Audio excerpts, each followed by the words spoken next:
This is a video that has been 3 to 4 years in the making. For the first time, mostly, the entire collection is together. Now, I know what you're saying, King Clock. Hold on. Where are you? This is a new place. And you're right, it is. As I hinted in one of my previous videos, my clock collection would be moving states. And that it has. We are in Oklahoma now, well, back in Oklahoma, as this has been this clock's previous home, as well as this one, and this one. As you can tell, I have an apartment now. And because of that, I am able to bring my collection with me. So here it is for the first time. Not a total collection update, but I wanted to give an update on some of the clocks that I haven't done a video on in a while, just to let you know what's happened, because a lot of these clocks have had some work done on them, as well as there's some you have not seen before. So without further ado, let's get into things. Going from left to right, we'll start with this one. This, as far as most of my clocks, is next up for repair. It's running, but it has a couple worn pivots that I need to deal with.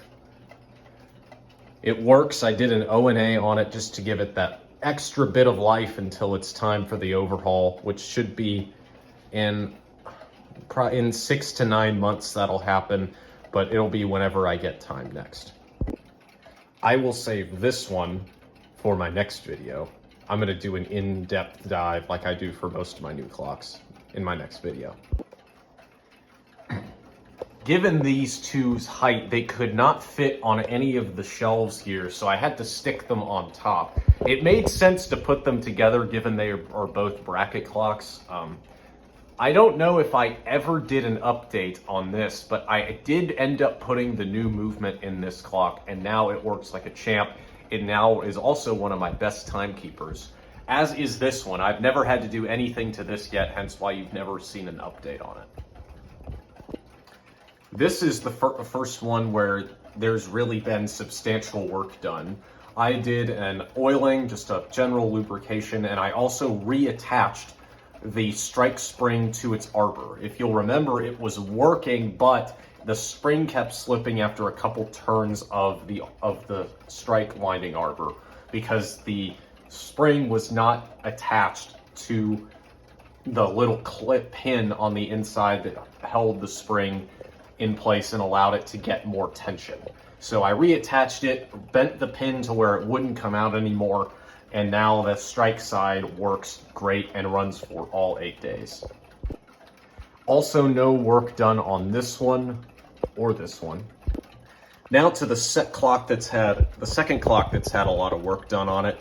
This one received a complete overhaul, and after some fixes on the timekeeping after its overhaul, if you'll remember, I talked about that. It had some severe timekeeping issues, so I replaced the suspension spring, and I also went ahead and replaced the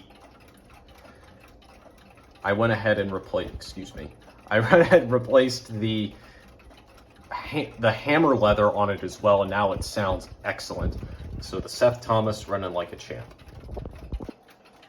Now to the third Seth Thomas. No work has been done on this. Other than that, the other day, I readjusted the passive strike hammer for the bell on the half hour. It sounds so much better now than it ever did before. No update on this clock either. The British Time and Strike, has given me the most problems of any clock as of this moment. The timekeeping on this is absolutely dog water, to say the least. I also had to do an oiling and adjustment to it recently, as well as I had to replace the suspension spring. I thought the suspension spring was part of the timekeeping problem. Turns out that was not the case. So I'm really going to have to look into the problems that this clock is having. Other than that, it's okay.